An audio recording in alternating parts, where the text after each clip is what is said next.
What up, my followers and subscribers? Tanner Duncan here, and I am here to do another Broadway show review, and it is my #1 favorite show of all time, The Phantom of the Opera. Hope you all enjoy that. But before I get into this, there's something I should point out, and if you all haven't followed me on YouTube, I've been posting videos and pictures of me at Disneyland, but here's the real thing. I was only there for a little bit because I was mainly there to see the new this show, Phantom of the Opera. But yeah, Disneyland was fun. It was great to see Galaxy's Edge again and going there for free without making any reservations. And of course, you know, I sung a happy 1-year anniversary to Captain Red, the pirate from the Pirates of the Caribbean ride. Now anyway, yeah, the Phantom of the Opera, onto this. I saw the show at the Segerstrom Center in Costa Mesa, California. As you all know, underneath it says the brand new spectacular production. And yeah, it's a brand new show. It celebrated its 25th anniversary 8 years ago. And it's a brand new show. It's been my #1 favorite ever since my mom took me to see it back in 2005 when I was 10, and that show really bit me. It made me say to myself, I want to be an actor on stage so bad. And yeah, I did Seussical, so that's a fresh start, and doing other kinds of stuff on stage. But like I said in one thing, wish me luck on future odd shows I plan on auditioning for in the future, and that I'll get callbacks and get cast in. Because the business has been pretty slow. And if someone asks, what is your dream role in your hit 2 shows, Phantom and Les Mis? I would say the Phantom in the Phantom of the Opera, because I cosplayed as him 3 times for Halloween, and I would love to play Javert in Les Miserables. Now here's the show. We all know the story about the Phantom of the Opera.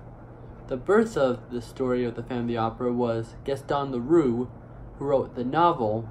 He heard a press story about a counterweight from a chandelier falling onto a female audience member at the opera house, and he wanted to investigate how that incident happened, because there were rumors going around about an opera ghost.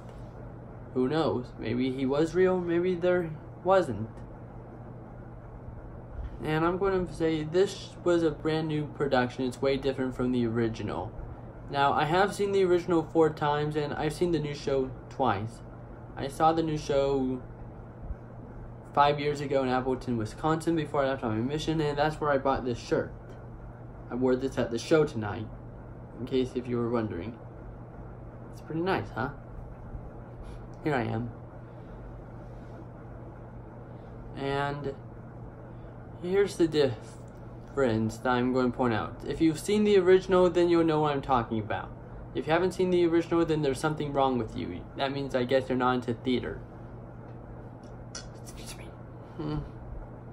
We all know in the original production, the chandelier falls from the ceiling crashes into the stage. But in the new show, in this one, it doesn't do that. It's hanging above you, covered in drapes, and the huge drapes get sucked right into there like vacuums, and it doesn't fall into the stage, it falls into the audience. Then the whole set on stage completely falls apart. And there were no bloopers, and if you all, thankfully, and if you all know, in the original, the Phantom has a cane in the graveyard scene that shoots sparks right out of the skull. But in the new show, he doesn't do that. They have these pyrotechnics on stage where he now throws his hand and flames will burst out of the stage. And it's pretty cool how they were able to come up with ways to give the Phantom some more stage time than he did in the original. I mean, 3 times in Act 1, we see him disguised as a stagehand. We see him during the Hannibal scene when he's taking a spear away from one of the guards, and when he's saying "Brava." If you see a stagehand walking that stage, walking towards stage right, that's him in disguise. And the 3rd time we see him is when he hangs Bouquet during the ballet scene.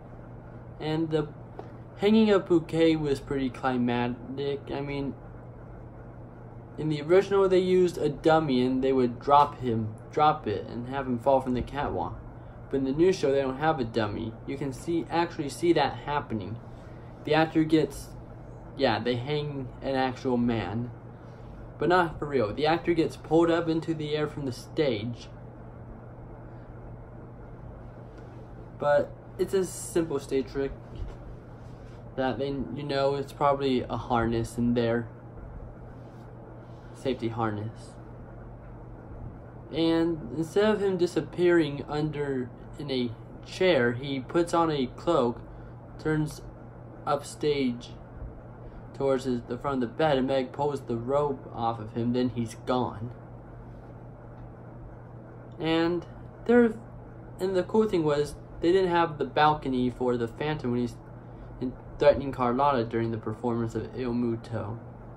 So instead of showing the Phantom shadows during the ballet scene, they showed them during that part. And it's pretty cool. The Phantom shadows were done by projections.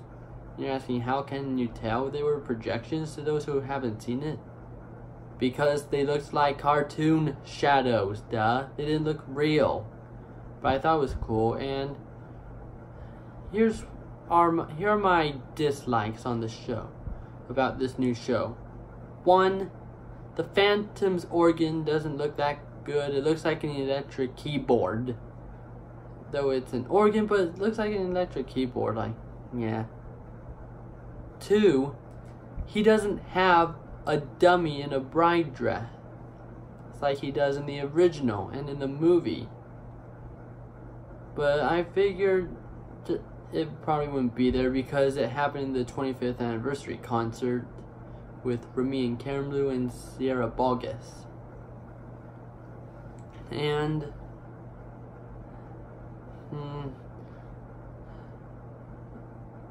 I'm going to say those are my only dislikes. And you all haven't followed me on Facebook. But other than that, the show was really good. I actually loved it in the original, but yeah. And if you all have been watching my videos, you know I interviewed Trista Moldavon, who was Carlotta Giudicelli. And before and after her, it was Derek Davis, as you all know, who was the Phantom. And I'm going to say Derek Davis was absolutely fantastic. I enjoyed his portrayal. He was my 6th Phantom and my first Black Phantom. Here are my first 5 Phantoms that I've seen in the past. Gary Maurer, Anthony Crivello, Ramin Karimloo, Andrew Varela, Alan Snyder, and now Derek Davis. And I'm going to tell you, even he was absolutely amazing at the role. Derek, if you watch this, it was glad to see you. I enjoyed talking to you. Check out that interview as well. And Derek Davis was such a nice guy. And I did have some cast members sign my program. And Derek Davis signed his signature right here on the back. And believe me or not, this is Derek Davis as the Phantom of the Opera. He looks pretty darn cool, doesn't he? And I have other signatures. Before the show, I met Pumzile, who is Piangi. And I didn't have him sign this, but I did have him sign my Roger and Hammerstein Cinderella soundtrack. There's his signature right there because he was the original Lord Pinkerton here. I'm really glad he was willing to sign this. Thank you, Pumzile. And you all know I interviewed Trista Moldavon, who was Carlotta Giudicelli. I'd like to thank my buddy Andrew Varela for helping me with that. And she didn't just sign there, but this was a long time ago when Phantom of the Opera came here, and she even signed this picture of her as Christine from when she did it before. Teresa, if you're watching this, hello, and I'm going to say I love talking to you, and hope we can meet again. And Derek Davis, since he was the Phantom, he even signed my Phantom of the Opera mask. I got this at a party store, Party City, 14 years ago after seeing it, and I used this twice. My third time in cosplaying as him was in a Black Phantom mask, and I had that signed by Alan Snyder. I have it away. And it was such a great show, and I enjoyed it so much. Thank you guys for watching this review, and wow, this is my first ever long review. I have never done a review this long before. But yeah, thank you guys for watching this. Please make sure you hit the like and subscribe button, leave comments, and I say farewell. And remember, if you don't like and subscribe this YouTube channel, a disaster beyond your imagination will occur.